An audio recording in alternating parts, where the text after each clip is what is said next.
कार्यक्रम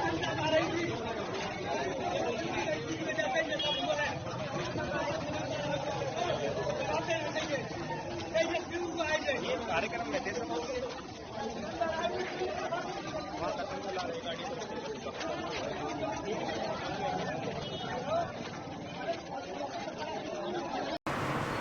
कैसे हो साथियों, एक और न्यू वीडियो में आप सभी का स्वागत है। आशा करते हैं आप अच्छे होंगे। मैं नारायण सिंह बौद्ध, आप देख रहे हैं बहुजन विचार ब्लॉग।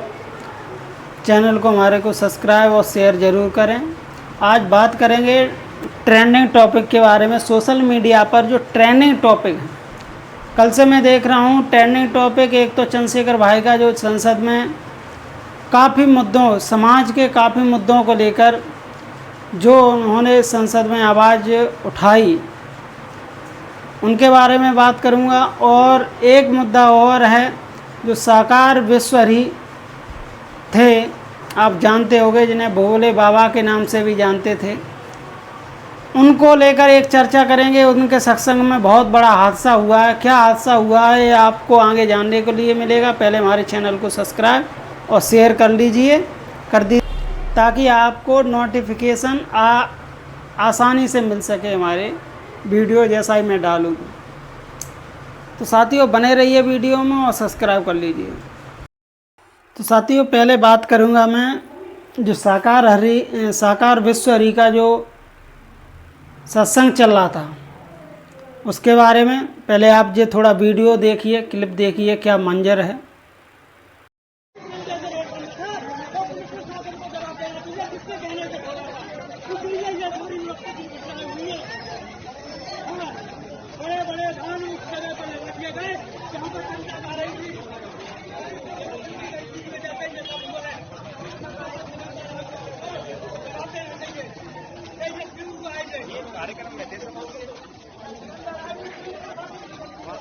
साकार विश्वहरि का जो चल रहा था सत्संग, वो हाथरस में चल रहा था।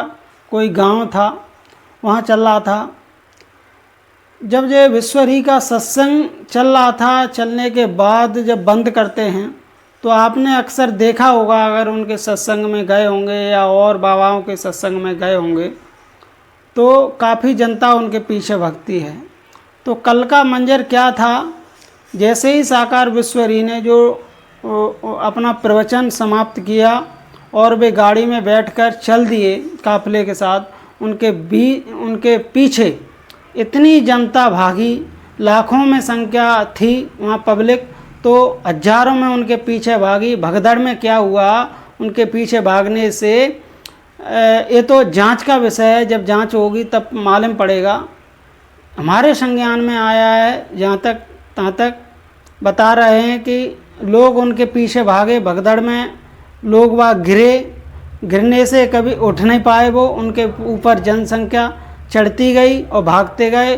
क्यों भागे उनके पीछे, ये उनकी समस्या है, लेकिन मैं जानता हूँ उनके पीछे इसलिए भागते थे क्योंकि उनके जहाँ भी चरण पड़ते हैं उनकी धूल लेने के लिए, उनके मिलने से लिए, उन्हें छूने के लिए, उनको इतनी मानसिक गुलाम लोग बन जाते हैं बाबाओं के चक्कर में कि उनकी धूल लेने के लिए, उनके शरीर को स्पर्श करने के लिए लोग पागल हो जाते हैं उनके सामने जब वो निकलते हैं। काफ़ी संख्या में उनके पीछे भाग रहे थे लोग बाग। तो इतने भगदड़ में काफ़ी 122 के 130 के लगभग लोग मारे जा चुके हैं, हमारे संज्ञान में है जहाँ तक, और काफ़ी हजारों लोग घायल हुए हैं वहाँ। अब हालांकि में उत्तर प्रदेश सरकार ने जांच कमेटी बैठाल दी है और उत्तर प्रदेश के मुख्यमंत्री योगी आदित्यनाथ ने 4-4 लाख रुपए का उन्हें मुआवजा देने की घोषणा की है। 1 लाख रुपए घायलों को देने की घोषणा करी है। मुख्यमंत्री देखने के भी लिए गए थे, लेकिन चूक कहाँ हुई है, प्रशासन पे चूक हुई है। क्या विश्वहरि की जो कमेटी है उससे चूक हुई है? प्रशासन कह रहा है स्पष्ट कि एसडीएम ने जो परमिशन दी थी 50,000 लोगों की दी थी, मगर वहाँ के लोकल के लोग बाग बता रहे हैं कि लाखों में जनसंख्या थी, 1 लाख लोग हो गए लगभग। तो कहीं ना कहीं बाबा साहब ने एक बात कही थी, हमारे लोग इतने मानसिक गुलाम हो जाते हैं अंधविश्वास पाखंडवाद में, अंधभक्ति में, कि अपनी जान की परवाह, अपने बच्चों की जान की परवाह ना करते हुए उन्हें सबसे ज़्यादा महत्व और उन्हें वो उनसे मिलना, उनको देखना, वहाँ जाना अंधभक्ति अच्छी लगती है। आखिरी में ऐसे अंधभक्ति में लोग आखिर मर जाते हैं, मिट जाते हैं। लेकिन किस काम की अंधभक्ति? बाबा साहब ने कहा था कि हमारे देश में बाबा सदियों से आए हैं, साधु सदियों से आए हैं, लेकिन इससे हमारे समाज के ऊपर, हमारे समाज का भला क्या हुआ है? तो बाबा साहब ने इसीलिए कहा था कि ये अंधविश्वास पाखंडवाद में जितना लोग हमारा पागल हो जाते हैं, हमारे अंधविश्वास पाखंडवाद में हमारे समाज के जितने लोग पागल हो जाते हैं, उन्हें क्या मिलता है बाबाओं के चक्कर में? आखिर मौत। अपने जो परिवार है उसका सुख वो नहीं ले पाते हैं, उनके बीच में नहीं रह पाते हैं। ऐसी अंधविश्वास पाखंडवाद को, उनको शिक्षित नहीं कर पाते हैं बच्चों को, क्योंकि वो इसी में उलझे रहते हैं, अंधविश्वास पाखंडवाद में। काफ़ी मनवादु बाबा हुए हैं। ये बाबा चमार जात से संबंधित रखते हैं, चमार जात के। इनका पहले का रियल नाम इनका सूरजपाल है, लेकिन इनका साकार विश्वहरि भी कहते हैं, नारायण साकार विश्वहरि भी कहते हैं, भोले बाबा भी कहते हैं। इनके काफ़ी नाम हैं। सूट बूट में सफ़ेद वस्त्रों में रहते हैं, टाई बेल्ट चश्मे में रहते हैं। ये बाबा ऐसे थे। इनका पहले का अगर इनका इतिहास खंगाले तो ये यूपी उत्तर प्रदेश में पुलिस कांस्टेबल की जॉब करते थे।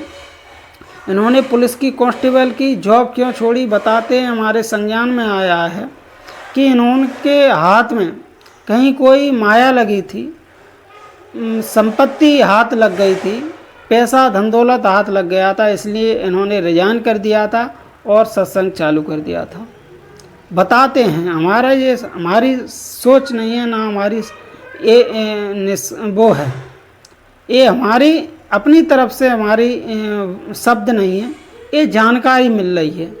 काफ़ी चैनलों से जानकारी मिल रही है। इनको कुछ संपत्ति हाथ लगी थी, इसके कारण इन्होंने नौकरी छोड़ दी थी।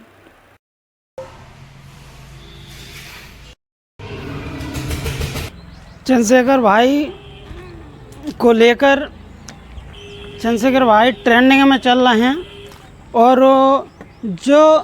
जो लोग संसद में सुने जाते थे, देश में सर्वश्रेष्ठ